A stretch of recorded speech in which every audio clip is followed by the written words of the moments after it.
여러분 요즘 여기저기에서 그 꼰대라는 말을 많이 쓰는 것 같습니다. 요즘에 좀 특히 젊은 세대들 사이에서 이 말을 좀 많이 쓰는 것 같은데요. 우선 이 꼰대라는 말의 좀 사전적인 의미를 좀 제가 찾아봤습니다. 사전적 의미를 찾아보니까 이렇게 되어 있어요. 꼰대는 본래 아버지나 교사 등 나이 많은 사람들을 가리켜 학생이나 청소년들이 쓰던 은어였으나 근래에는 자기의 구태의연한 사고방식을 타인에게 강요하는 이른바 꼰대질을 하는 직장 상사나 나이 많은 사람들을 가리키는 말로 의미가 변형된 속어다 이렇게 되어 있습니다. 어쨌든 이 꼰대라는 말은 비속어 느낌이 물씬 풍기는 것이 사실입니다. 그런데 제가 이 단어에 대해서 이렇게 좀 생각해 보다가 갑자기 이런 생각이 들었습니다. 우리 신앙적 꼰대는 혹시 없을까? 혹시 나는 신앙적 꼰대가 아닐까? 이런 생각이 문득 제가 들었습니다. 꼰대의 육하 원칙이라는 게 있다고 합니다. 언제, 어디서, 어떻게, 왜, 무엇을 이런 거 육하 원칙이라고 하죠. 먼저 who, 누가에 대해서는 왕년에 내가 이거고요. 그 다음에 what은 네가 뭘 안다고. 그 다음에 where, 어딜 감히. 그 다음에 when, 나 때는 말이야 이거고요. 5번, 5번째 how는 어떻게 나한테 이거고, why, 마지막 why는 내가 그걸 왜 이겁니다. 이 육하 원칙에 여러분들 혹시 속하는 게 있습니까? 이런 말 자주 쓰시면 꼰대십니다. 한번 점검해 보세요. 오늘 말씀 속에서 우리는 이 신앙적 꼰대의 모습이 물씬 풍기는 한 사람을 발견할 수 있습니다. 말씀으로 우리 가보겠습니다. 오늘 본문에는 두 사람이 등장을 하는데 첫 번째 사람은 욥이고요. 우리가 잘 알고 있는 욥. 그리고 욥의 친구인 엘리바스라는 사람이 오늘 본문 말씀에 등장합니다. 욥은 자신이 지금 당하고 있는 그 고난에 대해서 하나님께서 죄 없는 자에게 이유 없이 까닭 없이 고난을 주셨다 그렇게 생각했습니다. 그러나 그의 친구 엘리바스는 아니다. 아니 땐 굴뚝에 연기 날 리가 있냐? 그런 일은 없다. 욥 네가 지은 죄 때문에 하나님께서 너의 삶에 그런 무시무시한 재앙을 내리신 거다라고 하면서 욥을 계속해서 코너로 몰아갑니다. 그러니까 욥기 4장과 5장에 이 욥의 친구인 엘리바스의 긴 변론이 계속되고 있는 걸 볼 수 있어요. 그래서 먼저 4장에서 엘리바스의 이 주장에 대한 요점이 무엇인지 우리가 간단하게 제가 요약하면 이렇습니다. 욥의 고난은, 욥이 지금 고난받는 이유는 욥 자신이 저지른 죄의 대가로 주어진 것이다 라는 겁니다. 그러니까 한마디로 말하면 인과응보다 라는 것입니다. 욥이 그동안 악을 밭갈고 독을 뿌리는 그런 삶을 살았기 때문에 그래서 지금과 같은 재앙이 너에게 임한 거다 정죄했습니다. 4장 7절 말씀 한번 볼까요? 이렇게 주장합니다. 엘리바스가 야 생각해보라. 죄 없이 망한 자가 누구인가? 정직한 자의 끊어짐이 어디 있는가? 이게 무슨 말입니까? 욥이 자신의 죄 때문에 그토록 철저하게 망하게 되었다고 말하고 있는 것입니다. 고난당하는 데는 다 이유가 있다는 것이죠. 지금 욥이 당하고 있는 재앙이 바로 그 증거라는 것입니다. 그런데 여러분, 우리가 예레미야 29장 11절 말씀을 우리 같이 함께 보겠습니다. 한번 보겠습니다. 예레미야 29장 11절. 여호와의 말씀이니라 너희를 향한 나의 생각을 내가 아나니 평안이요 재앙이 아니니라. 너희에게 미래와 희망을 주는 것이니라. 여러분, 이 말씀이 하나님께서 언제 했던 것이냐 하면 바벨론에 의해서 예루살렘이 망하고 많은 이스라엘 백성들이 바벨론의 포로로 끌려간 상황에서 하나님께서 이스라엘에게 하신 말씀입니다. 나라가 망하는 것은 엄청난 재앙이죠. 그런데 하나님께서 뭐라고 말씀하십니까? 지금 평안이요 재앙이 아니라고 말씀하십니다. 거기에 더해서 오히려 이스라엘에게 뭐라고 말합니까? 미래와 희망을 주는 것이다. 이렇게 말씀합니다. 여러분, 과연 재앙을 이런 시각으로 바라볼 사람이 몇 명이나 될까요? 우리에게 있는 고난이, 우리에게 온 어떤 재앙이 있다면 그 재앙이, 고난이, 환난이 여러분 이런 시각으로 볼 수 있는 사람이 몇이나 될까요? 그런데 하나님은 그것이 재앙의 이유라는 것입니다. 죄에 대한 심판이기도 하지만 동시에 이스라엘에게 미래와 희망을 주어서 평안이 있게 하기 위한 하나님의 은혜의 사랑이라는 것입니다. 하나님은 그들의 미래와 희망이 오직 하나님께 있음을 알게 하기 위해서 바벨론을 보내고 또 포로가 되게 하십니다.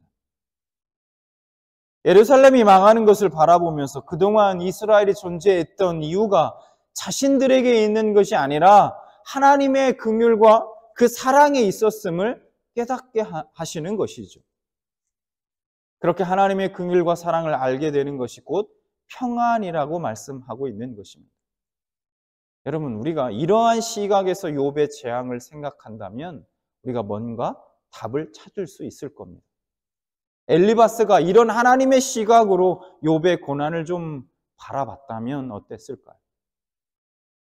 그러나 엘리바스는 4장 후반부에 갑자기 자신이 경험한 영적인 신비한 체험을 말하기 시작합니다. 뭐라고 얘기하냐면 갑자기 온몸에 털이 쭈뼛해지면서 뼈마디가 모두 흔들리고 두려움과 떨림이 몰려오던 한순간에 엘리바스는 한 영이 그의 앞을 지나갔다고 그렇게 주장합니다. 그 영이 어떤 영인지 분별치 못하지만 엘리바스 스스로는 그 영을 하나님의 영이라고 생각했던 것 같습니다. 자, 말씀 볼까요? 욥기 4장 13절부터 16절. 사람이 깊이 잠들 쯤에 내가 그 밤에 본 환상으로 말미암아 생각이 번거로울 때에 두려움과 떨림이 내게 이르러서 모든 뼈마디가 흔들렸느니라. 그때 영이 내 앞으로 지나며 내 몸에 털이 쭈뼛하였느니라. 그 영이 서 있는데 나는 그 형상을 알아보지는 못하였어도 오직 한 형상이 내 눈앞에 있었느니라. 그때 내가 조용한 중에 한 목소리를 들으니. 자, 아무튼 그 영의 입을 빌어 엘리바스가 이렇게 말합니다. 4장 18절부터 21절. 욥에게 이렇게 말해요. 하나님은 그의 종이라도 그대로 믿지 아니하시며 그의 천사라도 미련하다 하시나니 하물며 흙집에 살며 티끌로 털을 삼고 하루살이 앞에서라도 무너질 자이겠느냐. 아침과 저녁 사이에 부스러져 가루가 되며 영원히 사라지되 기억하는 자가 없으리라. 장막줄이 그에게서 뽑히지 아니하겠느냐. 그들은 지혜가 없이 죽느니라. 이렇게 욥에게 얘기합니다. 자신의 영적인 체험을 바탕으로. 여러분, 이게 무슨 말입니까? 이런 의미죠. 자기 자신도 제대로 분별치 못하는 그런 불분명한 상태에서 자신이 경험한 영적인 체험을 가지고 엘리바스는 너무도 확신에 차서 욥을 정죄하며 욥의 비참한 결말을 예고합니다. 엘리바스의 말은 여기서 그치지 않아요. 오늘 본문으로 넘어와서 5장 1절에 이렇게 이야기합니다.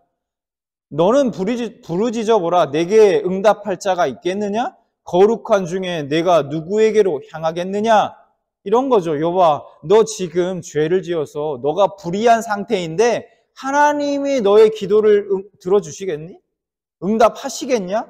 너가 힘들다고 하늘에 아무리 외쳐본들 거룩한 천사들도 너의 기도를 외면할 거야. 죄를 지은 욥이 아무리 하나님께 부르짖어도 들으시지 않으시며 절대로 응답하지 않으실 거다. 그렇게 말하고 있는 겁니다. 이 말을 가만히 생각해 보면 여러분, 이 말을 하는 이면에는 엘리바스 자신은 욥과 달리 거룩한 자라는 생각이 깔려 있는 겁니다. 의로운 자라는 생각이 그 밑바탕에 깔려 있는 거예요. 자신은 거룩하며 욥은 부정하다는 거예요. 자신은 의롭다는 겁니다. 자신은 깨끗하고 욥은 더럽다는 거예요. 스스로를 욥과는 달리 의로운 자라고 생각하면서 엘리바스는 자기 생각에 대한 확고한 자신감을 가지고 있었던 것이죠. 여러분, 그것을 또 어떻게 할 수 있는가? 엘리바스는 5장 27절 보면 이렇게 말하고 있습니다. 볼지어다 우리가 연구한 바가 이와 같으니 너는 들어보라. 그러면 네가 알리라. 그러니까 자신이 열심히 연구해 봤다는 거예요. 그랬더니 그렇게 해서 나온 결과라는 거예요. 그러니까 내가 잘 안다는 거예요. 그러니까 자꾸 너 엉뚱한 소리 하지 말고 자신의 말을 잘 들으라는 겁니다. 스스로를 의롭다고 여겼던 엘리바스는 불의한 자는 반드시 망해야 한다는 그 불타는 정의감, 사명감을 가지고 있었습니다. 그래서 그는 불의를 보면 조금도 참지 못하고 인정사정 없이 그냥 책망했던 것이죠. 3절에 이렇게 말합니다.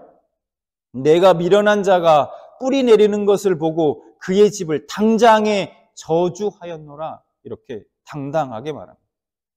자신이 하나님을 떠난 어리석은 사람이 잠시 성공하다가 갑작스런 재앙으로 망하는 것을 봤다는 거예요.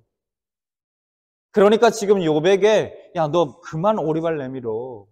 인정해. 이런 겁니다. 왜 자꾸 아닌 척하냐는 거예요.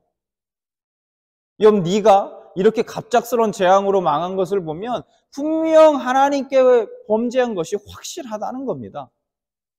그러면서 엘리바스는 욥이 지금 하나님께 대하여 분노하고 시기하고 있다고 지적합니다. 하나님을 모르는 자의 열심은 분노요, 시기라고 그렇게 말합니다. 분노가 미련한 자를 죽이고 시기가 어리석은 자를 멸하느니라.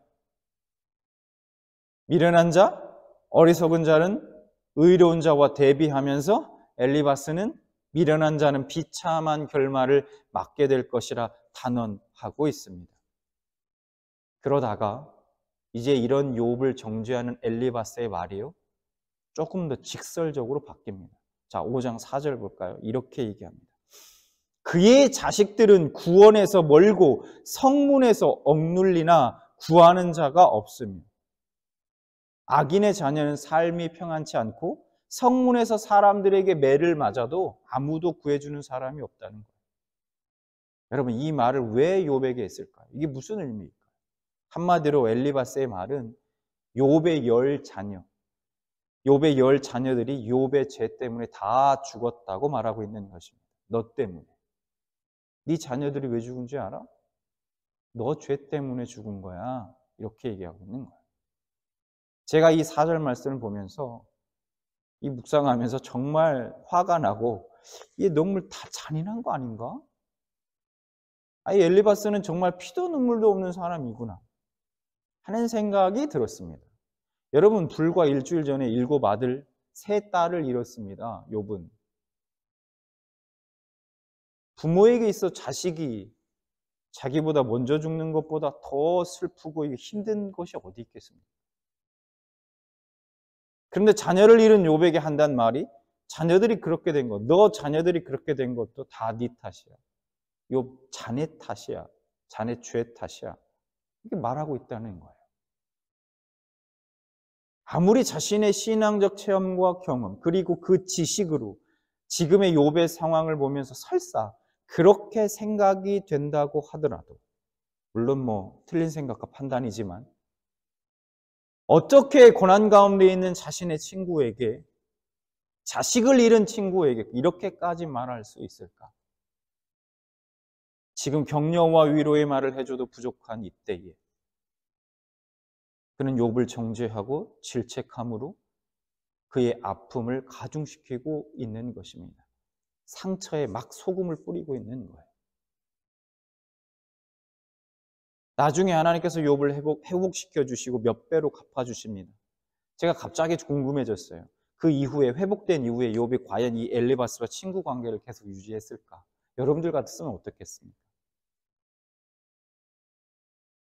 당장 핸드폰에서 카톡 친구 삭제하고 연락처 지우고, 인간적으로는 그럴 것 같아요. 아무튼 엘리바스가 지금 욥에게 가슴을 후벼 파는 저주에 가까운 말들을 거침없이 쏟아놓고 있습니다. 이런 얘기를 듣고 있는 욥의 마음이 어땠을까? 여러분, 아무리 바른 말이라도, 아무리 맞는 말이라도 경우에 합당하지 않는 말은 오히려 상처를 주고 맙니다. 그래서 우리의 말에 지혜가 필요합니다. 사랑이나 긍휼이 없는 바른 말은 사람을 절대 광화시킬 수 없어요. 더 마음을 닫게 만듭니다. 조언이나 충고는 절제가 필요합니다. 그래서 꼭 해야 할 때는 세심하게 사랑과 긍휼을 담아 해야 한다는 거예요. 엘리바스는 욥의 모든 재산을 잃은 것도 그의 죄악 때문이라고 말합니다. 5장 5절. 그가 추수한 것은 줄인 자가 먹되 덫에 걸린 것도 빼앗으며 올무가 그의 재산을 향하여 입을 벌리느니라. 욥이 악을 행했기 때문에 그 모든 재산을 스바 사람, 갈대아 사람들에게 다 빼앗긴 것이다 라는 겁니다. 엘리바스는 재앙과 고난은 티끌이나 흙에서 자연적으로 발생하는 것이 아니라 자기가 지은 죄악 때문에 일어나는 것이다 주장합니다. 6절. 재난은 티끌에서 일어나는 것이 아니라 고생은 흙에서 나는 것이 아니니라. 재앙이나 고난은 우연히 발생하는 것이 아니라 자신이 저지른 죄악 때문에 생겨난다는 거예요. 계속해서 그 주장하는 겁니다. 7절. 사람은 고생을 위하여 났으니 불꽃이 위로 날아가는 것 같으니라. 하나님을 모르는 인생, 고난을 위해 태어난 인생, 죄 속에서 태어난 그 인생, 엘리바스는 욥이 고생을 위해서 태어난 존재이고 불꽃이 위로 날아다니는 것처럼 더덥고 하찮은 죄 많은 인생이라고 정죄합니다. 여러분, 우리가 이 자신만의 틀, 자신만의 그 고정관념으로 사람을 판단하고 평가하는 일은 이 매우 위험합니다. 시대와 상황이 다르고 사람마다 다 상황이 다르지 않습니까? 적용점이 다르고 사람의 성향이 다 다릅니다. 그런데 일방적으로 일반화시키고 보편화시키면 여러분 반드시 오류에 빠지게 되는 거예요. 로마서 11장 33절의 말씀에 바울은 이렇게 고백합니다. 깊도다 하나님의 지혜와 지식의 풍성함이요 그의 판단은 헤아리지 못할 것이며 그의 길은 찾지 못할 것이로다. 여러분, 하나님은 때론 성도들을 고난을 통해서 정금 같은 신앙으로 단련시키십니다. 그러나 엘리바스는 그 인생의 다양한 경로를 너무도 획일화하고 일반화시켜서 그리고 단정적으로 잘라 말하고 있습니다. 하나님의 부요함을 그의 짧은 지식으로 제한하고 있는 거예요. 이런 잘못은 비단 엘리바스뿐만 아니라 오늘 우리도 자주 범하는 실수라는 것입니다. 우리의 그 짧은 지식으로, 짧은 경험으로, 짧은 체험으로 하나님의 무궁한 섭리와 계획을 단정짓고 제한하는 것입니다. 엘리바스는 자기 지혜와 경험에 대한 확고한 자신감을 가지고 욥을 정죄했습니다. 그렇게도 당당했던 엘리바스, 그렇게도 자신만만하고 욥을 단죄했던 엘리바스, 그의 주장들에 보여지는 문제가 무엇일까요? 그것은 자기의가 너무 강하다는 것입니다. 자기의, 자기 확신으로 욥을 공격하며 정죄했습니다.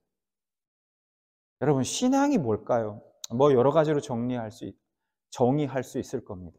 한 가지로 정의할 수는 없을 거예요.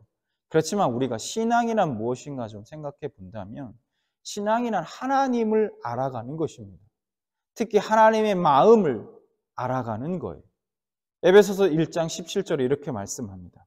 우리 주 예수 그리스도의 하나님, 영광의 아버지께서 지혜와 계시의 영을 너희에게 주사 하나님을 알게 하시고, 그러므로 우리의 믿음이 자랄수록 우리는 하나님의 마음을 더 잘 헤아리게 됩니다. 믿음이란 우리를 향한 하나님의 마음, 우리를 향한 하나님의 그 긍휼, 우리를 향한 하나님의 그 안타까움, 그 마음으로 돌이켜 죄에서 회개하고 그 마음으로 형제를 불쌍히 여기며 그 마음으로 주의 복음을 온 땅에 전하는 것입니다. 종교개혁자 마틴 루터가 쓴 갈라디아서의 논점이라는 책에 있습니다. 그 책을 보면 그리스도인의 의에 관한 교리에 대해서 이렇게 설명하고 있습니다. 그리스도의 의가 뭔가? 그리스도의 의는 하나님께서 그리스도를 통해 우리의 행위와 관계없이 오직 은혜로 주신 수동적인 의라는 것입니다. 그러니까 우리는 아무것도 행한 게 없다는 거예요. 단지 하나님께서 주시는 그것을 수동적으로 값없이 받아들일 뿐이라는 것입니다.